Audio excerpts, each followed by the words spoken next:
ये तो आपने सुना ही होगा कि जिसके घर में रोज झगड़े होते हैं, रोज क्लेश होते हैं, उस घर में कभी भी बरकत नहीं होती, उस घर में कभी माता लक्ष्मी का आगमन नहीं होता।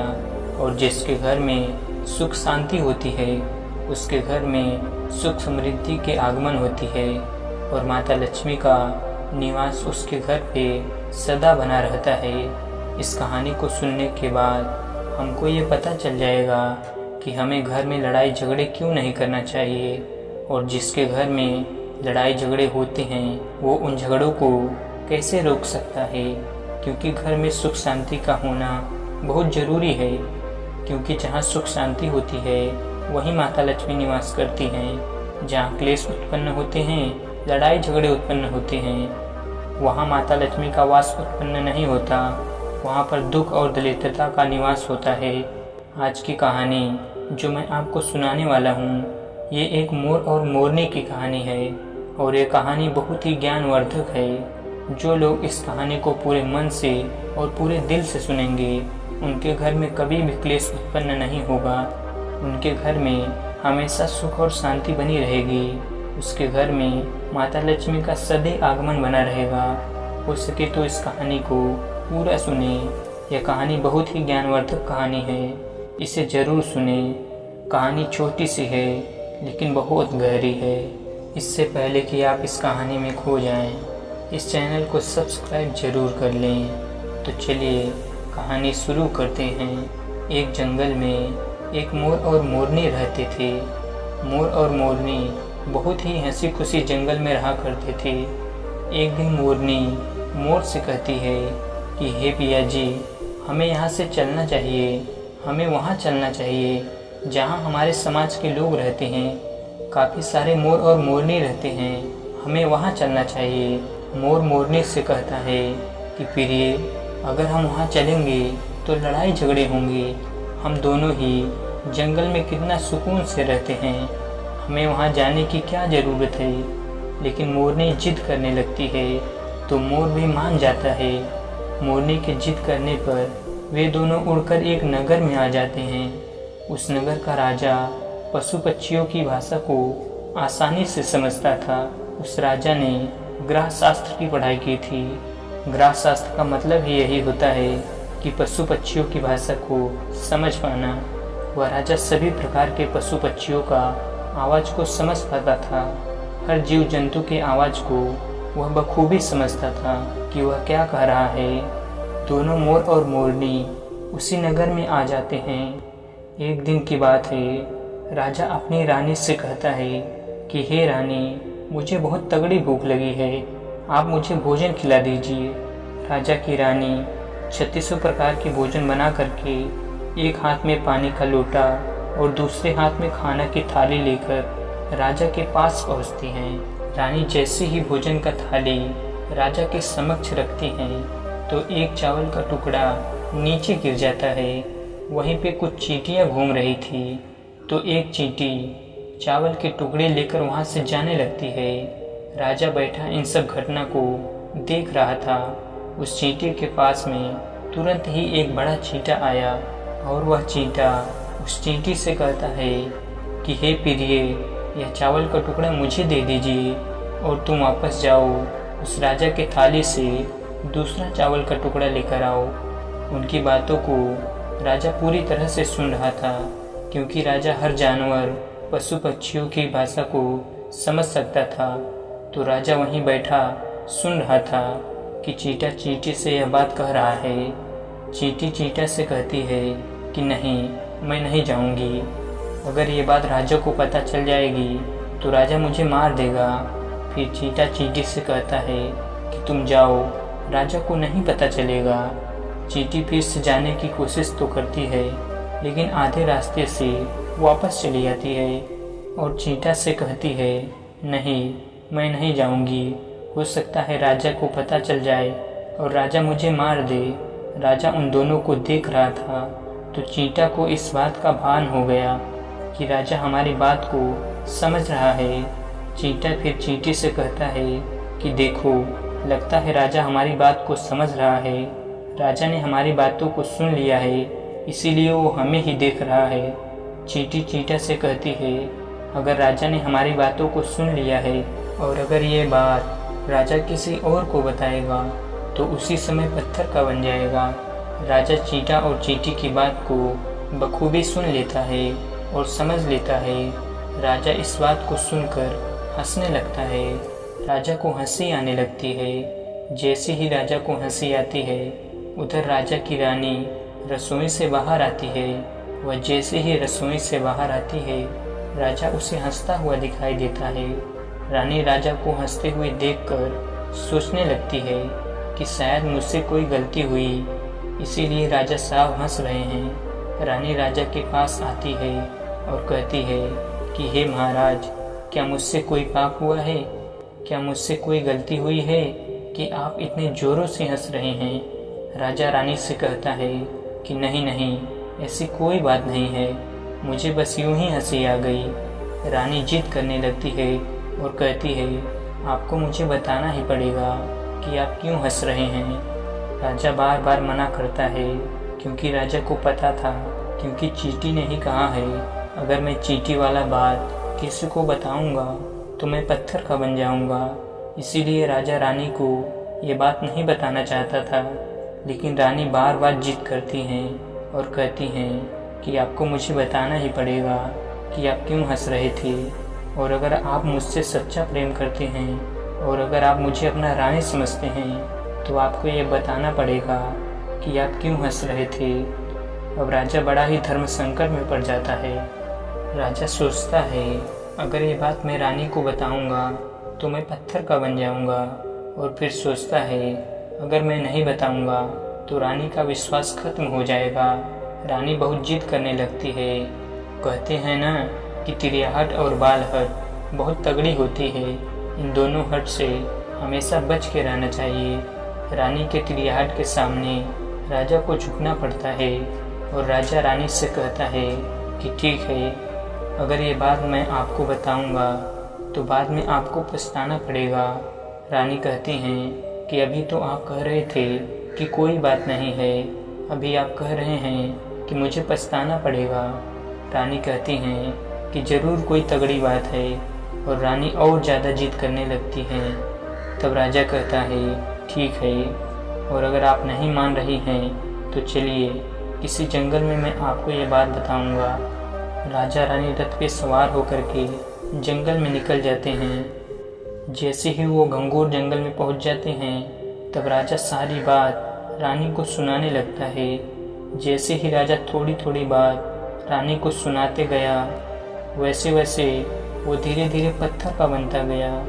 जैसे राजा आधी बात रानी को सुनाई, वो आधा पत्थर का हो गया। राजा फिर रानी से कहता है कि हे रानी, मैं धीरे धीरे पत्थर का बनता जा रहा हूँ, तुम बाद में बहुत पछताओगी। रानी कहती हैं कि हे राजा साहब, हे महाराज, थोड़ी सी बात बची है, आप उसे भी सुना दीजिए। राजा पूरी बात बता देता है और राजा पूरा पत्थर का बन जाता है। रानी के इस जिद के कारण राजा पूरा पत्थर का बन जाता है। रानी पूरा रोने लगती है। रानी उस पत्थर को हिलाने की कोशिश करती हैं, लेकिन भारी भरकम पत्थर कैसे हिला पाती, क्योंकि राजा बहुत ही भारी था। राजा पत्थर का बन जाता है और उधर रानी सर पटक कर रोती हैं, छाती पीटती हैं, विलाप करती हैं, हर किसी जीव जंतु से सहायता के लिए गुहार करती हैं। इन सब कहानी को मोर और मोरनी बखूबी देख रहे थे, अपनी आंखों से देख रहे थे। रानी के विलाप को देखकर मोर और मोरनी को दया आ जाता है। मोर मोरनी से कहता है कि हे प्रिय, ये होता है तिरियाहट, कि इसी तिरियाहट की वजह से हम उस जंगल में इतना खुशी खुशी रह रहे थे, वहाँ से हम यहाँ चले आए। मोरनी मोर से कहती है कि प्रिय, ये रानी बहुत दुखी हो रही हैं, हमें इसकी सहायता करनी चाहिए। ये इतना विलाप कर रही हैं, इसकी ज़्यादा तो सहायता नहीं कर सकते, लेकिन कम से कम इसको धीरज तो दे ही सकते हैं, यानी इसको विश्वास तो हम दिला ही सकते हैं। यही सोचकर मोर और मोरनी उस रानी के पास जाते हैं और जाकर के रानी से कहते हैं कि हे रानी साहिबा, जो हुआ वो तो गलत हुआ, लेकिन आप जरा धीरज रखिए, अपने आप को थोड़ा संभालिए। आपके पीछे पूरा राज्य है। राजा तो पत्थर के हो चुके हैं, अब आपके राज्य के कारोबार आपको ही संभालना है। रानी मोर मोरनी की बात सुनने के बाद कहती हैं कि भाई मोर मोरनी, मैं अपने आप को कैसे संभालूं, क्योंकि अब तो मेरा संसार ही उजड़ गया है, क्योंकि मेरा पति परमेश्वर पत्थर का बन चुका है। अब मैं क्या करूं? रानी की यह बात सुनते ही उधर मोरनी के मुख से यह निकल जाता है कि राजा पत्थर के कैसे हो गए। राजा तो इंसान थे, अच्छे भले थे, लेकिन ये पत्थर के कैसे हो गए। रानी वही बात बताने लगती है जो राजा ने चींटी वाली बात रानी को बताई थी। रानी वही बात मोर और मोरनी को बताने लगती है जो राजा ने चींटी वाली बात रानी को बताई थी। रानी वही बात मोर और मोरनी को बताने लगती है और रानी भी धीरे धीरे करके पत्थर का बन जाती हैं। और जब रानी पत्थर की हो जाती हैं और राजा तो पत्थर का हो ही चुका था, तब दोनों पत्थर के हो जाते हैं। जब दोनों पत्थर के हो जाते हैं, उधर मोर मोरनी को चिंता सताने लगती है। उधर मोर और मोरनी बहुत दुखी हो जाते हैं। मोर मोरनी को यह चिंता सताने लगती है कि यह विपत्ति हम पे भी आ सकती है। मोर मोरनी को यह बात सताने लगती है कि यह विपत्ति हम पे भी आ सकती है, क्योंकि राजा भी उसी चींटी वाली बात से पत्थर का बन चुका था और रानी भी उसी चींटी वाली बात से पत्थर का हो चुकी थी। मोर मोरनी से कहता है कि हम पर भी ये खतरा मंडरा रहा है, क्योंकि तुम स्त्रियों से कोई भी बात छिपती नहीं है। मोरनी मोर से कहती है कि हे पिया जी, यहाँ से हम दूर चले क्या। मोर मोरनी से कहता है कि हे बेवकूफ़, दूर जाने से क्या फ़ायदा। यह संकट तो धरती के किसी भी कोने में हमारा पीछा नहीं छोड़ेगा। ये खतरा तो हमेशा हमारे ऊपर मंडराते रहेगा, और अगर जाने अनजाने में हमारे मुंह से यह निकल गई तो हम भी पत्थर का बन जाएंगे। इसी बात को लेकर मोर और मोरनी बहुत दुखी हो जाते हैं, बहुत चिंतित हो जाते हैं। रात दिन उनको यह दुख खाया जाता, यह सोचकर वह न भोजन करते और न ही चैन से सोते। बस रात दिन उनको यही दुख सताती, यही टेंशन रहता कि कहीं यह बात हमारे मुख से निकल न जाए। यदि हमारे मुख से यह बात भूल कर भी निकल गई तो हम दोनों पति पत्नी पत्थर का बन जाएंगे। यही सोचकर मोर ने दिमाग लगाया कि यदि मैं सारे चींटियों को ख़त्म कर दूं तो ये सब खत्म हो सकता है, क्योंकि सारा करा धरा तो चींटियों का है। मोर मोरनी से कहता है कि प्रिय, अगर हम सृष्टि से सभी चींटियों को खत्म कर दें तो ये संकट भी समाप्त हो जाएगा। और मोरनी इस बात से राजी हो जाती है और सभी चींटियों को मारकर खाना शुरू कर देते हैं। मोर और मोरनी का इतना आतंक हो गया था कि सभी चींटियों डर के मारे और बिल खोदकर धरती के अंदर जाकर छिप गई। मोर और मोरनी ऐसी निगरानी रखते कि उन्हें जहाँ भी चींटी दिखती तुरंत दबोच लेते। कोई भी चींटी मोर और मोरनी के इस आतंक की वजह से बाहर ही नहीं आते थे। सभी चींटियों ज़मीन के अंदर अपना बिल बनाना शुरू कर दिया और ज़मीन के अंदर ही जाकर बैठ जाती। काफ़ी समय बीतने के बाद चींटियों को भूख सताने लगी, क्योंकि भोजन तो बिल में मिलता नहीं, भोजन तो बाहर मिलता है। अब जैसे भोजन लेने के लिए चींटी बाहर आती, मोर उसे दबोच लेता और उसे जान से मार देता। एक चींटी और एक चींटा बिल के अंदर भोजन के मारे तड़पते हुए श्री हरि विष्णु का जोरदार भजन करने लगे। भक्ति करते करते उन्हें यह भी मालूम नहीं था कि वह कहाँ है कहाँ नहीं है। वह घंघोर तपस्या में लीन हो गए और अंत में जाकर श्री हरि विष्णु उन्हें दर्शन देते हैं और भगवान विष्णु कहते हैं कि चींटी चींटा, जो तुम्हें मांगना है मांग सकते हो। हम तुम्हारे भक्ति से प्रसन्न हैं, क्योंकि चींटा और चींटी ने निरंधार भक्ति की थी, ना ही कोई जल ग्रहण किया और ना ही कोई अन्न। इसीलिए भगवान विष्णु बहुत जल्दी प्रसन्न हो गए और आकर कहने लगे कि हे चींटा चींटी, जो तुम्हें मांगना है मांग सकते हो। हम तुम्हारे भक्ति से बहुत प्रसन्न हैं। उधर चींटा और चींटी न जाने कितने दिनों से भूखे और प्यासे थे। दोनों एक ही बात कहते हैं कि हे प्रभु, अगर आप हमें वर देना चाहते हैं तो हमारे पेट में गांठ लगा दीजिए। उन्होंने सोचा, अगर हमारा पेट ही नहीं रहेगा तो हम बाहर क्यों जाएंगे और मोर मोरनी हमें नहीं खाएंगे। इसीलिए उन्होंने मांगा कि हे प्रभु, हमारे पेट में गांठ लगा दीजिए। भगवान विष्णु कहते हैं तथास्तु, और चींटियों के पेट में गांठ लग जाती है। आज भी उन चींटियों के पेट में गांठ लगी हुई है। चींटियों का पेट नहीं होता। फिर चींटा और चींटी भगवान विष्णु से कहते हैं कि हे प्रभु, हमारे पेट में तो गांठ लग गई है, लेकिन अभी भी हमें मोर और मोरनी से खतरा है। मोर और मोरनी हमारे इंतजार में अभी भी ऊपर ज़मीन पर बैठे हैं और वे लोग हमें जैसे ही देखेंगे हमें मार देंगे। भगवान विष्णु चींटा और चींटी मोर के समक्ष आते हैं। भगवान विष्णु मोर से कहते हैं कि हे मोर, तुम चींटियों का शिकार करना बंद करो। इसमें चींटियों का कोई दोष नहीं है। जो दोषी था वो राजा था, क्योंकि राजा ने ग्रह शास्त्र की पढ़ाई की थी, इसीलिए वह सभी जीव जंतुओं का भाषा को समझने में सक्षम था। उसके साथ साथ वह जिन भाषा को समझता था उनका रूप भी बदलने में वह सक्षम था। उन पशु पक्षियों का वह रूप भी धारण किया करता था, और जब वह राजा रूप धारण करता था तो उन पशु पक्षियों के साथ संभोग भी किया करता था। और जब वह पशु पक्षी गर्भ धारण करते थे तो उन्हें छोड़ करके यह इंसान बन जाता था, और फिर ऐसी पशु पक्षियों पर वह जोर कर हंसता था। इसकी इसी मूर्खता के कारण आज ये राजा पत्थर का बना पड़ा है। मोर कहता है कि हे प्रभु, उनके पत्नी का, उनके रानी का क्या दोष है। श्री हरि विष्णु कहते हैं कि उनके पत्नी भी उनके इस पाप में भागी हैं, क्योंकि उनके पत्नी अगर उनको रोकती तो वह इतना बड़ा पाप नहीं करता।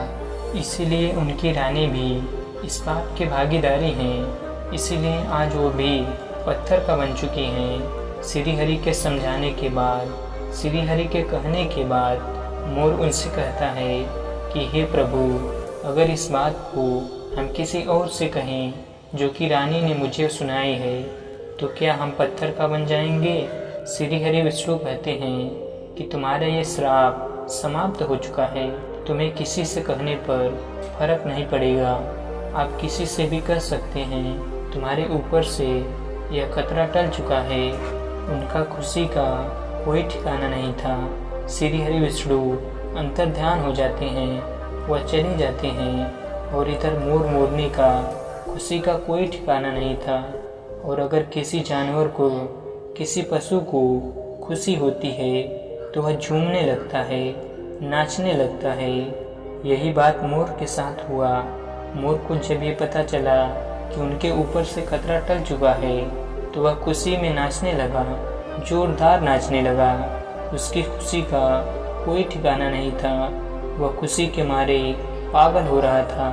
फिर जैसे ही मोर खुशी के मारे अपने पैरों के नीचे देखता है कि फटे बदसूरत पैर मोर के बने हुए थे, मोर अपने पैरों को देखकर रोने लगता है।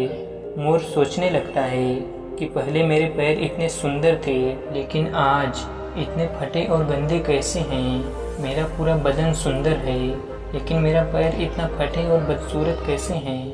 मोर के पैरों का फटने का कारण चींटी खाना था, क्योंकि उसने बहुत सारे चींटी मार मार कर खाए थे और मोरनी ने भी खाई थी, इसीलिए उनका पैर फट गए। आज भी कोई इंसान अगर चींटी खाता है तो उसके शरीर में छोटे छोटे दाने बन जाते हैं। यदि आप ज़्यादा मात्रा में चींटी खाओगे तो आपका बदन भी फटने लगता है। सांप केचुली क्यों छोड़ता है? क्योंकि सांप चींटी खाता है और इसीलिए उसका शरीर फटकर उतर जाता है, अलग हो जाता है।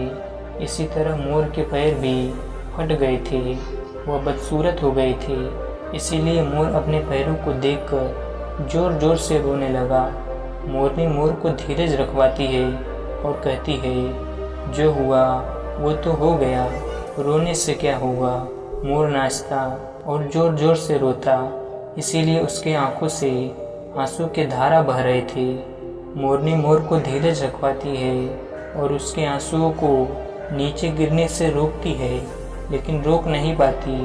मोरनी के हाथ तो हैं नहीं, लेकिन अपनी चोंच से एक एक आंसुओं को उठाती और अपने मुख में रखने की कोशिश करती, लेकिन कितना अपने मुख में रखती, सीधे मोरनी के पेट में चले जाते।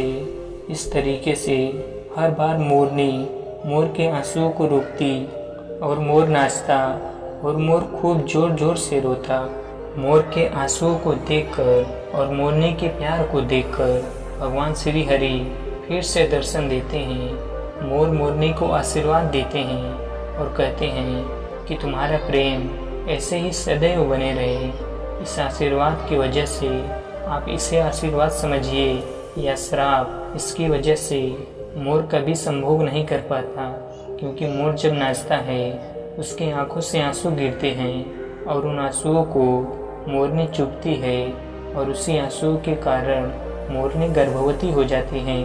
भगवान श्री हरि मोर और मोरनी को आशीर्वाद देते हैं और कहते हैं कि तुम्हारी भक्ति धन्य है और तुम धन्य हो।